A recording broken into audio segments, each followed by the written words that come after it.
Hey y'all, it's Amanda and this is my Texas Zone 8 garden, and before we dive in, be sure to like this video, subscribe to the channel, and share this with a gardening friend. Got a new TCU shirt on. Gonna watch the first TCU game of the season. Let's hope they don't get demolished. We'll see how that goes. But today, basically what is happening at this time of the year, we're at the very end of summer going into fall. This is the time of the year where I really start looking at some seeds that I'm going to be starting over the winter. And I typically start my seeds starting in December.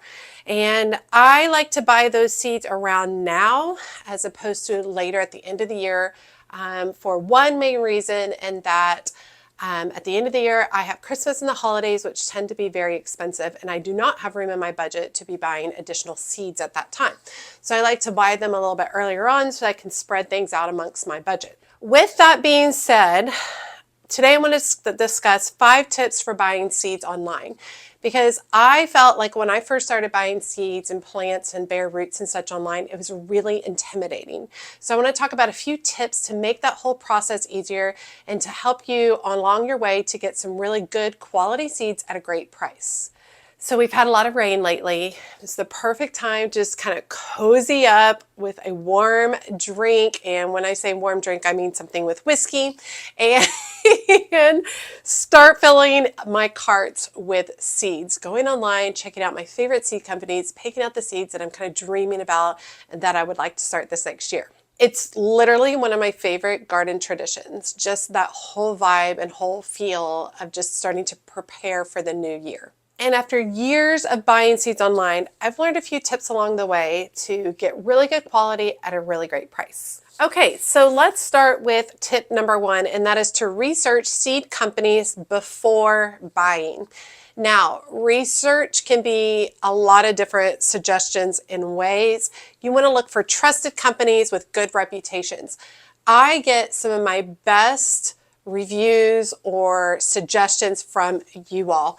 Quite frequently, you all drop some of your favorite seed companies and I go check them out. And truthfully, that has helped me more than anything else. Anything else that I've read online, just talking to other gardeners who have similar habits and needs that I do for my garden and finding out where they are buying their seeds. So one of the best things we can do for each other right now is drop your favorite seed companies in the comments below. A few reliable companies that I like to order from are Swallowtail Garden Seeds. That's my hands down number 1. Johnny's Selected Seeds, Seed Therapy, and sometimes Eden Brothers. There are other places that I order from, but those tend to be my main ones that I'm focused on. When you're deciding to purchase from a company, you want to check reviews. You want to get on social media, see what's going on with social media and gardening forums like Facebook. There's a lot of great gardening groups on Facebook, checking with fellow YouTubers, just anybody that you can contact to get some real gardener feedback. That's what's the most important part.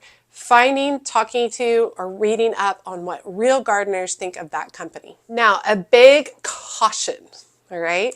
And I say this with great authority because I've been had on these companies.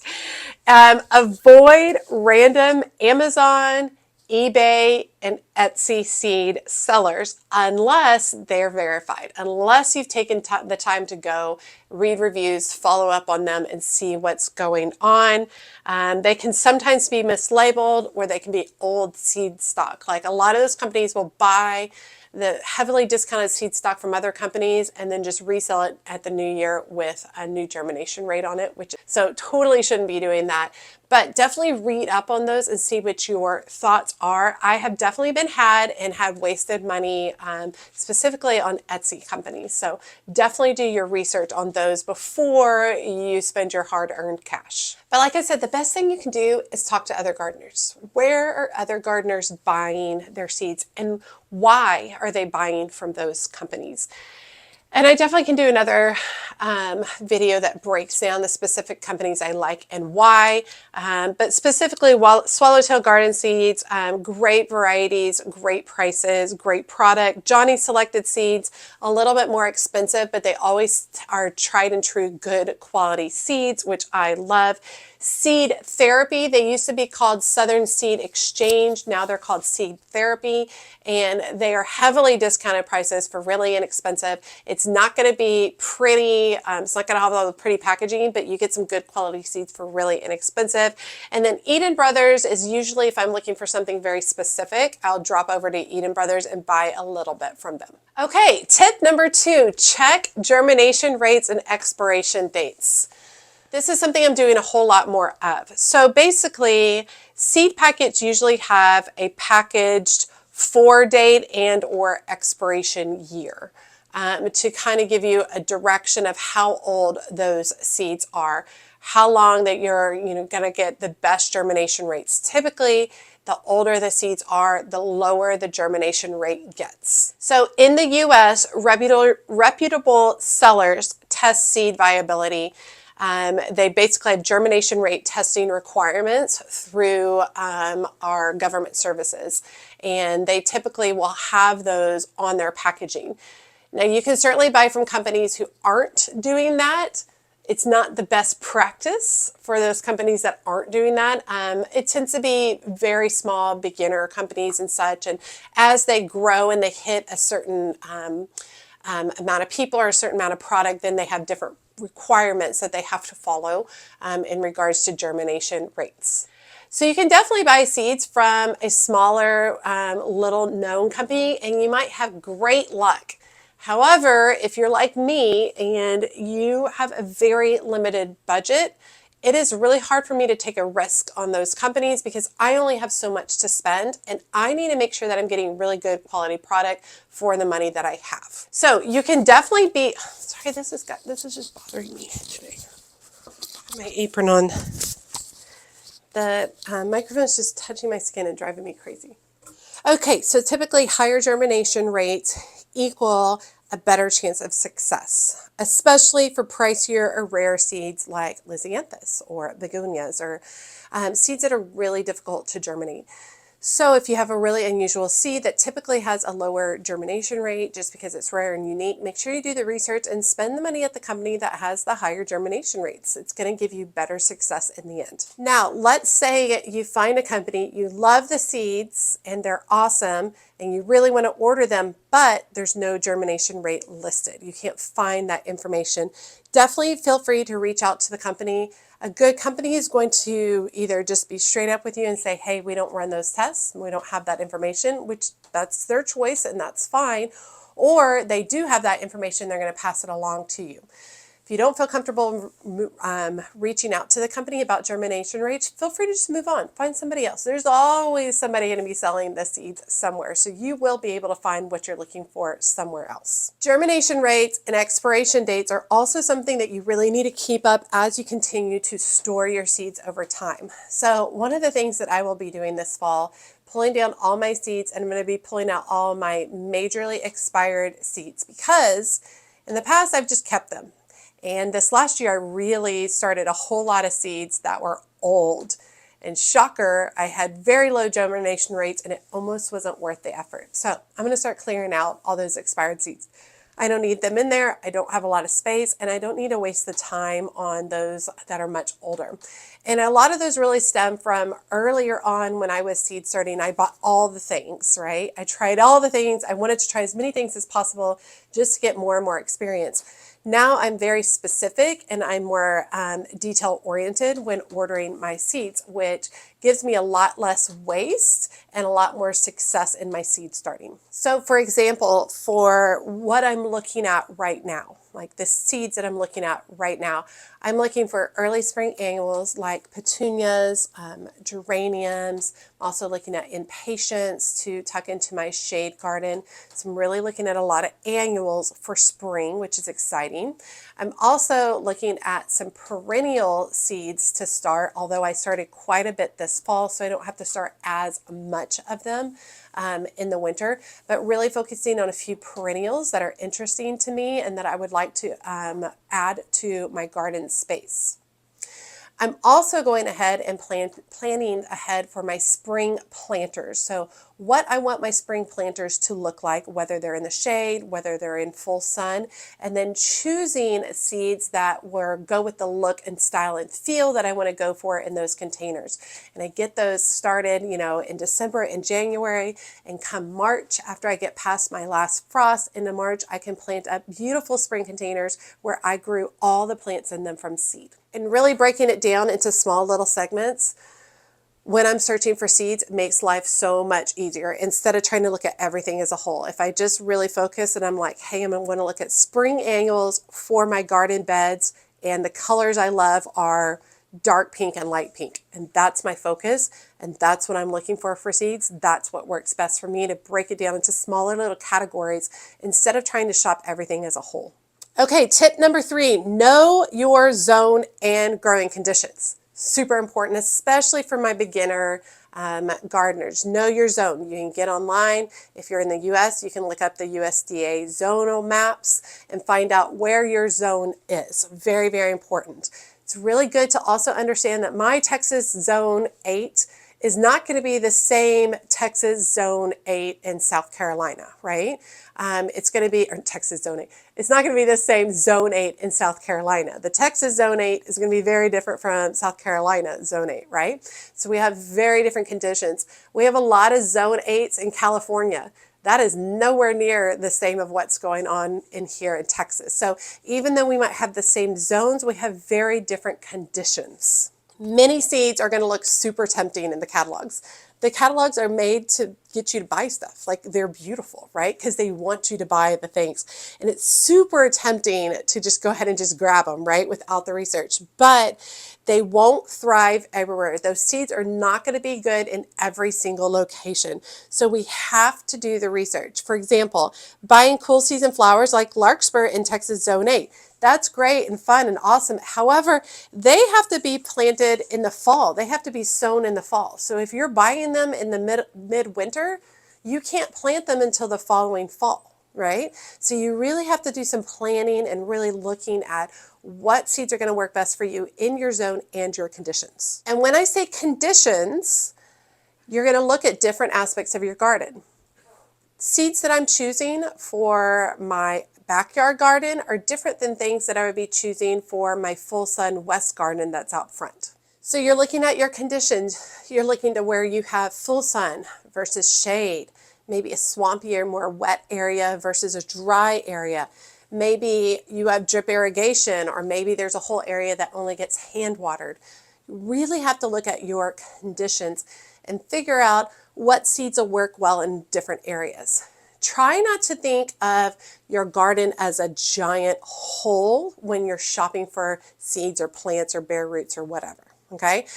Try to break it down into different sections and give those sections the different conditions. Write down what those different conditions are, whether it's facing north or west, or whether it's on drip irrigation or whatever, and break it down into different sections when you're going to shop for stuff. It makes your life a lot easier, less waste, and you're going to have better results in the end. I always suggest to make a seed buying wish list, whether that's in the actual cart or written down in your journal. I prefer written down in my journal, right? Because a cart can get confusing, in my opinion, and I can also a lot of times forget why I chose that seed and for what reason. So a lot of times if I'm on swallowtail garden seeds, which is my favorite, I'm jotting down on a list, oh, I really like this particular type of coneflower and I would put it here. And I know that I would need to start it in December, no, January. And then, oh, I really like these petunias. I think these would be great for hanging baskets. I need to start them in December. And I like to jot down all those notes as I'm going through.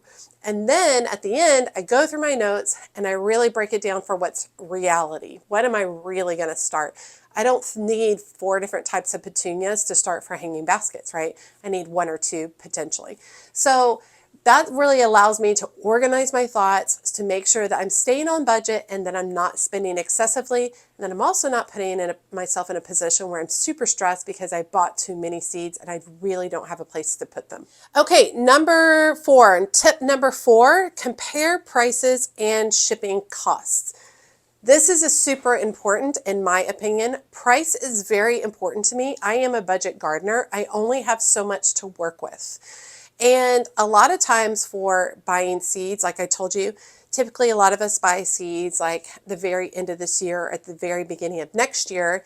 That is a really hard time for my family budget-wise because we have the holidays. So our expenses are up at that time of year. Typically we're traveling, we're seeing family, we're eating out, we've got Christmas presents, we've just got my daughter's birthdays at that time.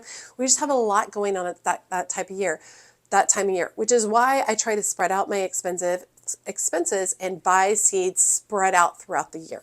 It's really easy to fall into a trap and buy all the seeds in one company, which for peace of mind and for ease, that works really great, but it's not always great for your budget. Some companies charge more for seeds, but less for shipping, and then others in reverse. So you definitely want to take the time to, like I said, I like to write things up in my journal. So I'm like, oh, wave petunias in deep purple, they're this much at Swallowtail and they're this much somewhere else. However, this company has a $6.99 or $9.99 shipping fee on top, right? So I kind of go back and I look and I compare as I'm going through everything to see where I can save my dollars, because free shipping doesn't always mean it's going to be the best price. Keep that in mind. Free shipping, but all the seeds are anywhere from 25 to 30% higher than other companies. If you end up buying a whole bunch of seeds from that one company, or you have to spend $125 to get the seed free shipping, it might not be worth it in the end. So definitely take the time to write it all out, compare and contrast, and see what works best for you and your budget. I also suggest, it's very exciting to go buy seeds, right? It's very exciting to put them on the cart and just press, okay, let's get them and order them. I suggest grouping your seeds, taking your time, being like, okay, I got my cart going at this seed company, I got my cart going at this seed company, and you've got them going at 3 or 4 different companies, and you're comparing and contrasting and figuring out what works best for you. That's a way better approach to just kind of group everything together with the different companies until you feel you've got everything covered and you've got your budget covered, and then doing your order, as opposed to making a bunch of little smaller orders at a time. I think one of the things that I ran into earlier on is I got excited and I would order the seeds and they'd be on their way, and then I'd be like, oh crap, I forgot this, this, and this. And while it 3 things seems like a lot, it's not a lot when you have to repay for the shipping all over again. So try not to be in a hurry about ordering your seeds. Take your time, be detail oriented, and make sure you're getting the best bang for your buck. Value packs versus smaller sample packs. You can get a value pack of 250 zinnia seeds in the value pack, and it is less expensive per seed than buying the smaller pack of 50 zinnia seeds. You need to look at the reality of that. Are you a gardener where 250 zinnia seeds make sense because you have enough room for that, or you're going to utilize all that in the appropriate amount of time before it expires? Or does the 50 pack work better for you, right? So really consider that. I have no business buying a package of 250 seeds. I have no business. I'm never going to get through that many seeds, even in 3 years of seeds starting, right? And by that time, they're expiring, germination rates going down. It's not really the best use of my money. Quite frequently, I like to change different varieties and such. I don't like to grow the same thing year after year. I like to try some different varieties, colors, textures, and see what things work and what things don't. Buying the smaller packages, albeit a little bit more expensive per seed than the value one, makes more sense for me as a gardener. Those of you who have larger plots of land, you are going to be sowing a lot more seeds, the value packs might work best for you. So definitely take the time to evaluate the value packs versus the smaller sampler packs. Okay, tip number 5, look for unique varieties and customer guarantees. Buying online gives you access to a ton of different varieties, stuff that you cannot find in big box stores, stuff that you cannot find in your local nursery. It definitely opens up the potential for trying a bunch of new things. But don't get too wrapped up in it too quickly. Evaluate, research, make sure that that plant is actually going to go grow well in your zone, in your garden, prior to purchasing those seeds. You're going to have access to specialty, heirloom, and rare seeds that you will not find anywhere else. Also extremely exciting. Things like black petunias, Himalayan blue poppies, unusual coleus varieties. There's lots of things that I cannot find locally that I can definitely buy online. Take your time, go through a bunch of companies, look for them, see what they have. Some of the companies are going to definitely be more focused on like potentially natives for your area. And then another company might be focused on rare and unusual seeds. And then another company might be focused on all annuals or all vegetable seeds. It's rare that you're going to find a company that encompasses all of them. Some of the companies I listed earlier, Swallowtail Garden Seeds, Johnny's, they encompass a lot of different varieties of seeds, and that's why I tend to purchase from them because they fulfill several of my needs for my garden seeds. Many good seed companies will have some guarantees or replacement rules if germination fails. It's worth checking out. Not every company has that. And truthfully, they change year to year. So what a company might have had in the past is not necessarily guaranteed anymore. I have never called a company to say or to complain about the germination rate. Specifically for one big reason. I feel like quite frequently it's user error and that it's my fault that the seed did not germinate. It is rare that I run into a situation where I've had a seed have like zero germination and then gotten confirmation from other gardeners that they had the exact same variety seed from the exact same supplier have zero germination. Truthfully, it's only happened to me a couple of times, a couple of years ago with a couple of varieties of tomato seeds. And I actually don't buy from that company anymore after that. But I think one of the things is I try to give grace in that it's not always the seed company's fault, that most likely 95% of the time it's going to be my fault. So I also try to evaluate that, how old is this seed? Did I go through the process correctly? How much germination did I have compared to the age of the seed? Like there's a lot of different aspects that get involved in it. So at this point in time, I have not called a company to let them know about germination rate or to complain or to ask for a refund or anything like that at this point. But that's me. It's not worth my time and effort. It might be worth your time and effort. So go ahead and look ahead on these companies, read up on their policies, find out if they have a guarantee, a customer satisfaction guarantee. Can I return them? One of my favorite companies to purchase plants from is Bluestone Perennials, and they do have a satisfaction guarantee, which is one of the reasons why I don't stress about spending money with them, because if the plant dies, I can contact them and either get a replacement plant or a refund, but they're really great about that. In regards to seed companies, usually the amount is so small for what my purchase is. I don't stress about it. It's not worth my stress to get those few dollars back.